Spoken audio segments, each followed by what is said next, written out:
салому дуруди бепоён ба кулли мухлисони барномаи дар шабакаҳои иҷтимоӣ. Фирдавси хурсанд топ хабарҳои варзиширо мегӯяд. Сар мекунем.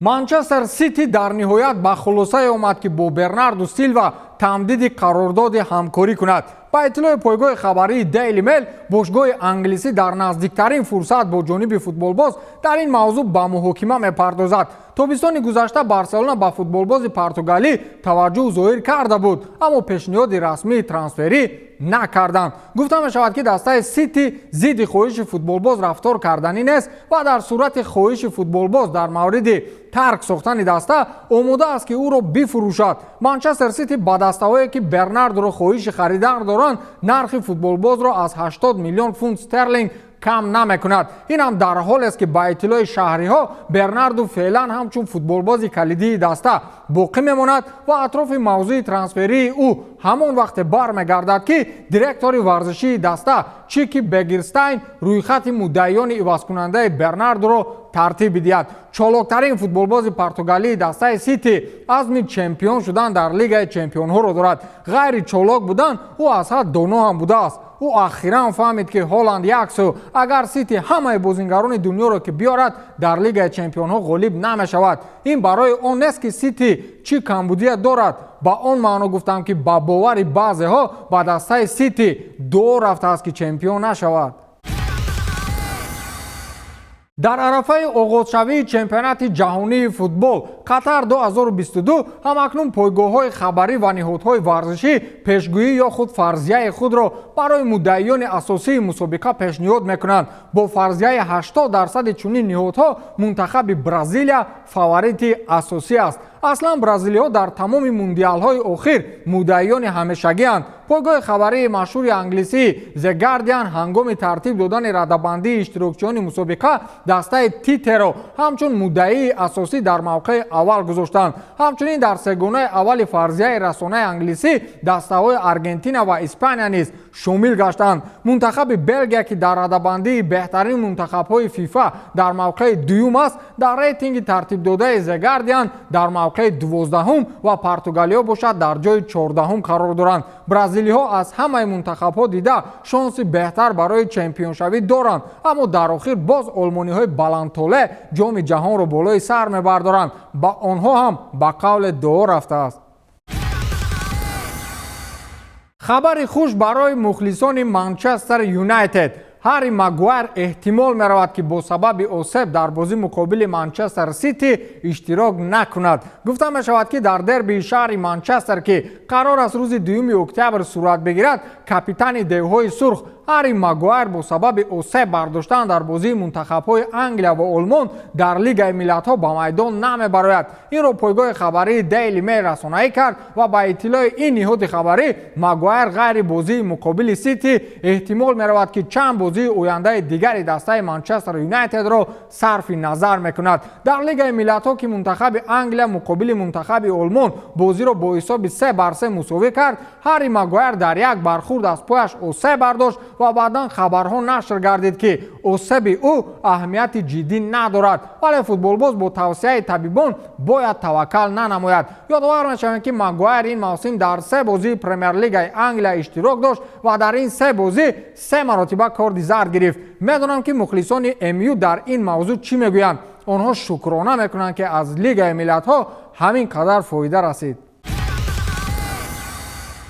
Хвича Кварацхелия, футболбози гурҷӣ ки ҳоло дар дастаи Наполии чемпионати Италия бозӣ мекунад, дар аввалин мавсими футболиаш аллакай аз худ ному нишони баланде мегузорад. акнун гурҷиҳо доранд футболбозе ки исмашон дар қатори беҳтарин футболбозони дунё садо медиҳад. имсол Хвича ба таври ғайриоддӣ худро муаррифӣ мекунад ва дар 11 бозии охири баргузор кардааш ҳам бо тими Наполи ва ҳам бо мунтахаби Гурҷистон ба задани 6 гол ва 2 партофти головар даст ёфтааст ки ҳанӯз дар оғози мавсим ин дастоварди беназир барои як футболбози 21 сола ва онам аз чемпионати Гурҷистон омада мебошад. ӯро дастаи Наполи бо нархи 10 миллион евро харидорӣ карда буд ва акнун дар чанд рӯзи ҳунарнамоӣ нархи футболбоз ба таври кайҳонӣ боло рафт. трансфермаркт ки маъруфтарин сомонаи нархгузории футболбозон мебошад арзиши тахминии футболбози гурҷиро аз 15 миллион евро ба 35 миллион евро расонид. ин маънои онро дорад ки ҳунарнамоии олии футболбоз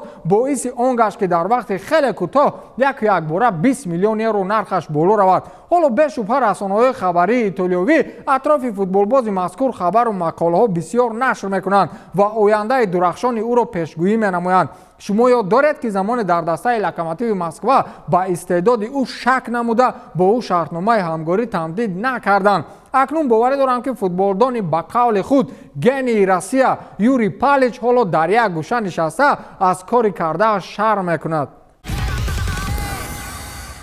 рӯзи 22 октябр қарор аст равзгари доғистонӣ ислом махачев бо чарлз оливера дохили қафаси UFC дароянд. қаблан сару садоҳо буд ки бо сабаби ворид нашудани оливера ба абу-даби эҳтимол аст ин рақобат барпо нашавад, аммо ҳоло UFC қарори ниҳоии худро набаровардааст. хулас хавиер мендес мураббии ислом махачевро журналистон мавриди суолборон қарор доданд ва мендес ба истеъдоди равзгари доғистонӣ баҳои худро гузошт. ӯ гуфтааст ки ҳар касе ки бо ислом сару кор дошт фикр мекард ки иқтидори бо ӯ мубориза бурданро дорад ва вақте ки бо ӯ дохили қафас шуд тамоман андешаашро дигар кард. махачев ҳамин аст. ман расман эълон мекунам ки ислом бечунучаро беҳтарин муборизи тамоми давру замон дар категорияи вазни худ мебошад. вай беҳтарин зарбазан, беҳтарин дар партер ё ба ибораи дигар беҳтарин дар ҳама кор аст. ман як вақт фикр мекардам ки фрэнк шемрок новобаста аз вазни худ беҳтарин аст, аммо ҳоло дар вазни сабук барои ман шахсе ки дар ҳама чиз беҳтарин аст ислом махачев ба ҳисоб меравад, гуфтааст хавиер мендес. баъдан журналистон аз ӯ дар мавриди рақобаташ бо ҳабиб нурмагомедов пурсиданд, чун ҳабиб низ шогирди хавиер мендес буд. ӯ гуфтааст ки дар таърихи фаъолиятам дар толори варзишӣ ёд надорам ки касе дар машқ ва ё партер ба ҳабиб ҳадди аққал як маротиба ғалаба карда бошад. ҳеҷ кас ӯро зада наметавонист ғайри як нафар ки он ҳам ислом махачев буд. ислом ягона нафаре буд ки ҳабибро баъзан вақт мағлуб мекард, илова намудааст хавиер мендес. бале мо метавонем ки ба гуфтаҳои мендес худро ба он бовар намоем ки чемпиони оянда маълум аст, аммо ин давра аз давраҳои ҳабиб фарқ дорад. чарлз оливера ба қавле туҳфа нест. боз набинем ки беҳтарин зарбазан ба як зарба ба истилои кунда вори чапа шавад. барселона мехоҳад музди меҳнати футболбозони дастаро бо сабаби мушкилиҳои буҷавӣ тақрибан 200 миллион еврои дигар кам кунад. ба иттилои диарио спорт дар 2 соли оянда бошгоҳи каталонӣ ният дорад ки корҳоро дар самти кам кардани музди меҳнат идома диҳад. ҳоло маоши умумии футболбозони бошгоҳи барселона дар як сол тақрибан ба 610 миллион евро баробар аст. нилӯнориҳо варианти беҳтаринро баррасӣ мекунанд то солона ҳамин шумор аз 420 то 450 миллион евро расад. барса боварӣ дорад ки ин маблағ ба бошгоҳ имкон медиҳад ки онҳо ҳамчун дастаи рақобатпазир боқӣ монанд. калиди асосии коҳиш додани маош аз ояндаи капитанҳои даста хорди алба, бускетс ва жерар пике вобастагӣ дорад. агар онҳо тобистони оянда дастаро тарк кунанд, пас барса ба нишондиҳандаи дилхоҳаш наздиктар мешавад. дар равзанаи трансферӣ ин даста то ҳадде фаъол буд ки гуфтем тамом, барса дигар ягон мушкилии пулӣ надорад. ҳатто мессии бечора дар париж умедвор аст ки имсол ба каталония меояд. не, ӯ ҳеҷ гоҳ ба қавле ҷои равғаниро монда ба барселона намеояд. ба ҳамин тамом, то дидори навбатӣ, хайр.